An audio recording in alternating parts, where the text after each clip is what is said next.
Okay, welcome to this session. It is going to be the first session for the Laplace transforms. In each and every session, I would like to record some connected matter. For example, this first session, what is a Laplace transform and what is the need of studying that Laplace transforms? So, first thing comes is the definition of Laplace. Okay, definition of Laplace transform.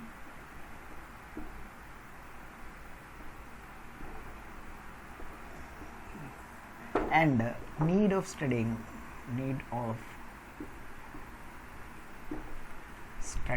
Laplace transforms.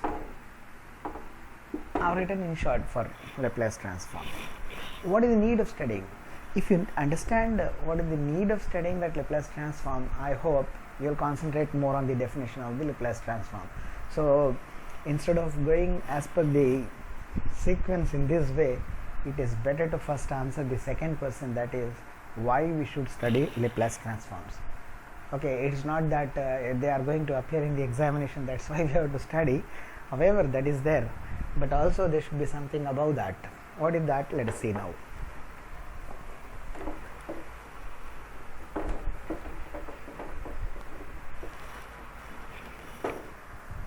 Okay, look at this differential equation. Y double dash minus 4y dash plus 5y equal to 0. It's a homogeneous differential equation. There will be a general solution for this one, and the general solution will be in the form of y is equal to some c1 into some function plus c2 into some function. Or else if I write it better, special example, y double dash minus 5y dash plus 6y equal to 0. Many of you will be able to recall back that the general solution for this one is y is equal to, because the roots are 2 and 3 for this. Okay, you might recall that I am talking about the auxiliary equation, m square minus 5m plus 6 equal to 0. So m is equal to 2 comma 3. Therefore it will be c1 e to the power of 2x plus c2 e to the power of 3x. It is the general solution. But if I talk about an initial value problem, I mean to say this differential equation is given along with the conditions, initial conditions, that is y of 0 is 1 and y dash of 0 is 2. If these initial conditions are given, then this complete differential equation along with these initial conditions, it is called as initial value problem, IVP, initial value problem.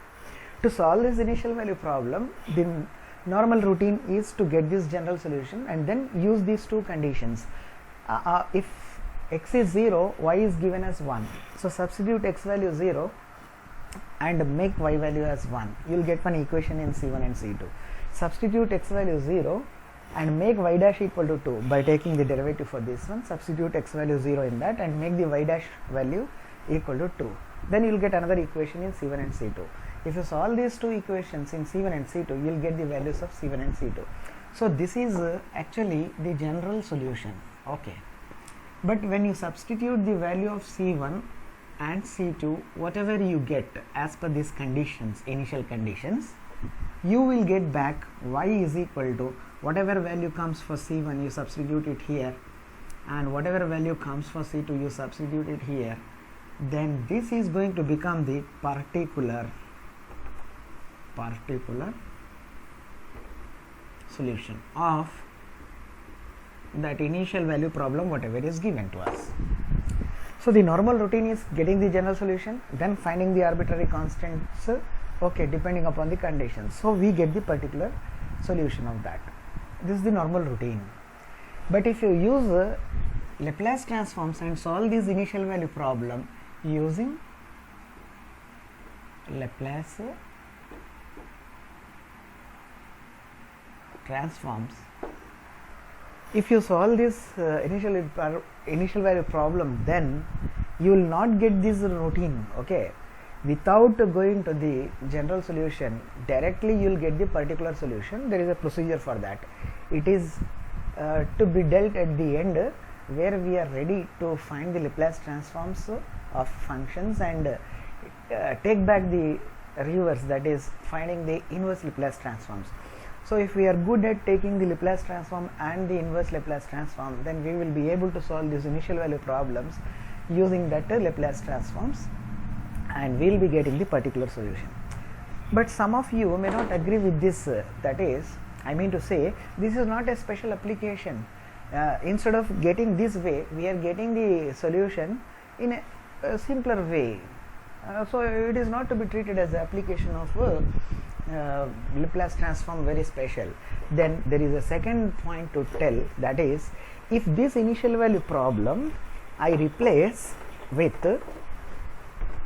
right hand side equal to some function f of t, and if I say that f of t is a periodic function, or if that f of t is an impulse function, or if it is a Dirac delta function, which are new terms for some of you, but in my next coming videos I will be talking about that particular functions: unit impulse function, Dirac delta function, periodic functions.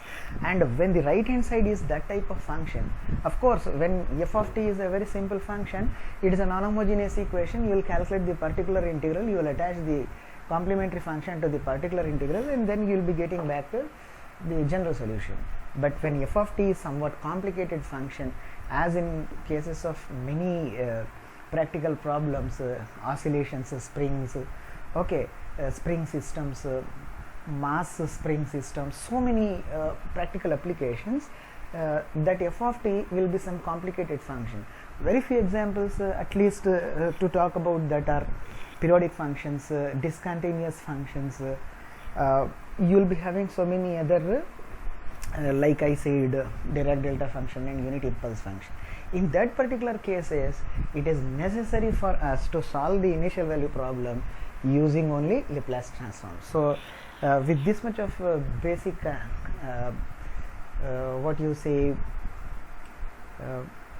discussion upon the importance of that Laplace transform, it is fine to start the Laplace transforms now. Okay, now we will come back to the first question, that is, what is the definition of Laplace transform. Now comes, here is the point: if f of t is a function of t for every t greater than or equal to 0, means we are taking or we are considering a function only where that input variable t is on the right hand side of the t axis. That is, I mean to say, it is either 0 or positive, but we are not talking about this particular left side. So it is t axis, and this is f of t axis. So we are considering the t values only on this particular right side of this particular t axis. So if I have a function like this, or I have a function in this way, or I have a function in this way, whatever function I have, we are now trying to talk about what is the transformed form of this one. I mean to say, what is the changed form of this, that is the transform of this f of t. Let us see now. This f of t we are multiplying with e to the power of minus st. This is the new variable appearing, be careful, and we are integrating that from t is equal to 0 to infinity. And this, on integration, as you are all clear, when we do the integration, the t limits will be substituted as 0 and infinity. So t will disappear, and there will be only s remaining in that, and finally this becomes as some function of s. Because I have taken small f here, it is simple to use the capital letter F here. This is not the same function as this function, so I am using a different symbol. But instead of using very different symbol, it is simple to talk about a new symbol just different from this. That is what I am using F.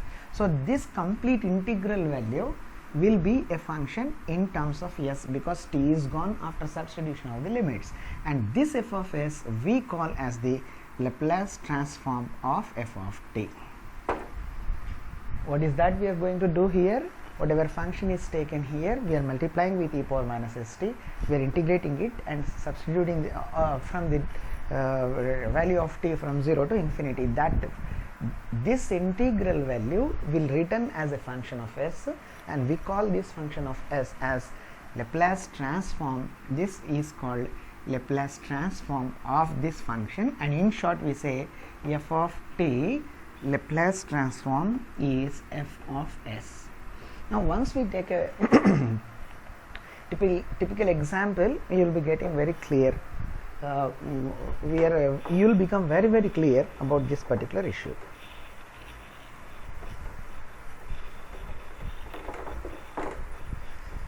Okay, suppose I take f of t as just 1. I mean to say I am talking about a function which is just 1. Whatever t you take, whatever t is 1 or 2 or 3 or 4 or 5 or whatever it is. Okay, if I call this as 1, this height should be 1. So better let us go in this way. So f of t is equal to 1. Now whatever t you substitute greater than or equal to 0, f of t is defined as a function here in this case as 1. Now Laplace transform of f of t is Laplace transform of 1 in this case when f of t is 1. It is as per definition integral 0 to infinity for this t e to the power of minus st into, as I just stated, I'll write it here, it's very important. Laplace transform of any function is using that function here, multiplying with e to the power of minus st, integrating from 0 to infinity with respect to t. So this e power minus st is going to be fixed. It is actually a special case of an integral transform where this e power minus st is the kernel of the transform. Back to the point, when f of t is 1, I'll just substitute 1 here. So 1 into dt. Then I need not write it here. I'll just simply remove it. So it is just e to the power of minus st into dt. Now this improper integral, it is actually by taking t is equal to 0 to k, where k tends to infinity, taking the limit all, but for the sake of convenience we will just simply go with this way, e to the power of minus st by minus s, because we are integrating with respect to t, that s is a constant coming down now. So this complete limits are from 0 to infinity. Now minus 1 by s I take it out, okay, and then remains e to the power of minus st and the limits from 0 to infinity for this one. So finally it is minus 1 by s into e to the power of minus infinity, substituting the infinity in the place of that t, treating s as positive, then this will be again positive. So e to the power of minus infinity minus e to the power of 0, it is 0 minus 1, that is minus 1, minus 1 by s into 0 minus 1. So finally this becomes equal to 1 by s, okay, multiplying with minus. So what is that we have got it now? That Laplace transform of the function which is just a flat one constant function, then that is equal to 1 by s, where s is positive. This is the technical condition, because if s is treated as negative, then that negative into negative, however t is positive, it is on the right hand side we are considering that t is positive. So if s is also taken negative, I meant to say t is positive, if s is taken negative, then minus into minus, that becomes plus, and then this becomes e to the power of plus infinity. So the assumption made there is s is positive. If s is negative, then it will blow up. Back to the point, so s is positive. Now this is very technical condition, but what you need to remember from here onwards, that is L of 1 is equal to 1 by s. Now we'll see some more standard functions whose Laplace transforms, so we have to remember always. We'll calculate one time, but you have to remember. Now you need not do this much of work every time. If someone asks what is L of 1, that is the Laplace transform of 1, you need to just answer 1 by s. You don't say like this, okay, I'll calculate, I know the definition, I'll substitute an L. Nobody will wait for you, okay. So you have to remember, this is looking simple, but when the new characters come in this film, at that time you have to remember all of them. That is what is special thing. Let us see now. Okay, this is the list of some standard functions which you have to memorize at any cost. Otherwise, okay, it is left to you, but you will lose so many things if you don't remember. Now that I'm writing here the function f of t and the corresponding Laplace transform L of f of t, which is going to come as a function of s.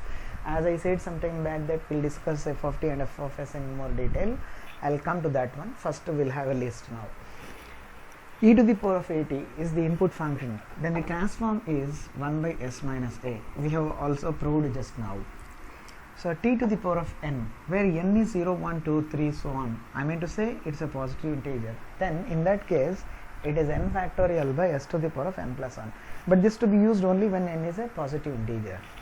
And when n is any positive real number, at that time, the transform of that t to the power of n is gamma of n plus 1 by s to the power of n plus 1. And I suggest you to remember this one because gamma of n plus 1 and s to the power of n plus 1, that same n plus 1 is used. And you know very well, already you might have watched the video of gamma function which I already recorded. Okay, so gamma of n plus 1 will be n factorial when n is a positive integer. So it is more general, it runs for every positive real number, whereas a special case is a positive integer. When it's a positive integer, gamma of n plus 1 will be n factorial. So this formula reduces to this one. So it's more widespread than this one. So you remember this general formula. Now what I mean to say here, I have written some examples. Using that first one, e to the power of at transform 1 by s minus a, Laplace transform of e to the power of 2t will be 1 by s minus 2. Whatever constant is there, that constant is going to come here. If it is minus 3, it is s minus minus 3, that's going to become s plus 3. Now L of t square, where it's just a positive integer, so 2 factorial, that is 2 by 1 more power here, n factorial s to the power of n plus 1. So it is 2 factorial by s cube.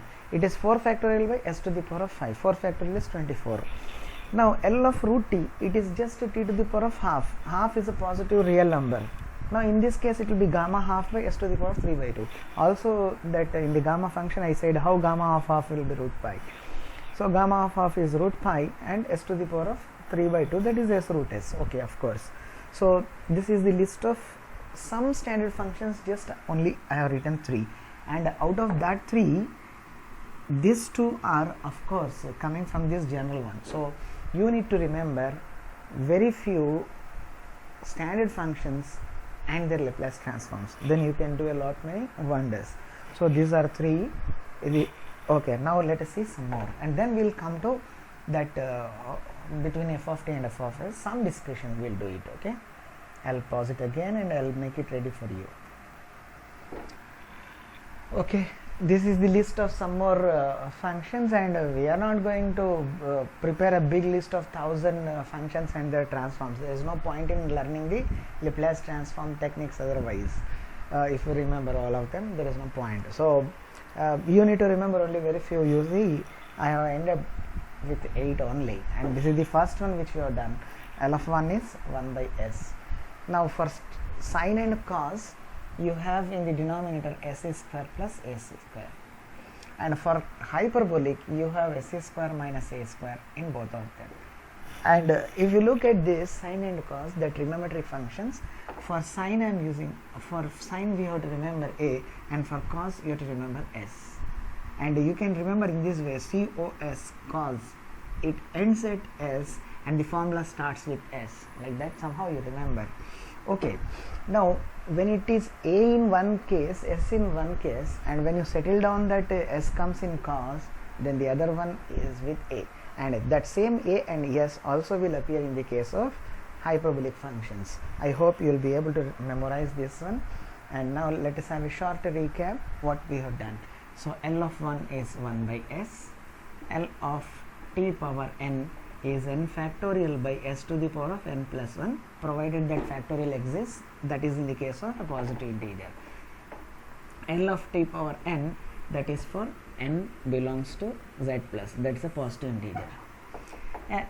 Here it is in general by s to the power of n plus 1 for every n greater than 0. And L of e to the power of at is 1 by s minus a. And of course this one, this I am okay, this is 8th one which is already listed here. So it is 1 2 3 4 5 6 7 8. Once you remember this 8, only 8 enough, then remaining functions we will calculate the Laplace transforms very easily by using various other techniques. The techniques we'll see in the next class, but next session we'll see that one. We'll have some calculation for some of them. L of sine 3t, that is equal to, I have to use this one now. So for sine I said that constant will be used, so a value is 3 and it is 3 by s square plus 9. If I want L of cos 4t, it will be s by, I said cos ends up at s, you start with s, so cos 4t is s by s square plus 4 square, that is 16. So these two are over. If I just have one among them, that is L of, because I don't have space now, sine hyperbolic, that it should come along with this, 5t, then as in the case of trigonometric, same constant will appear here, but in the denominator it will be s square minus square of this one, that is 25. And I hope I'll be able to write here itself, that is cos hyperbolic 3t, that is s by s square minus 9. I hope you understood for this one.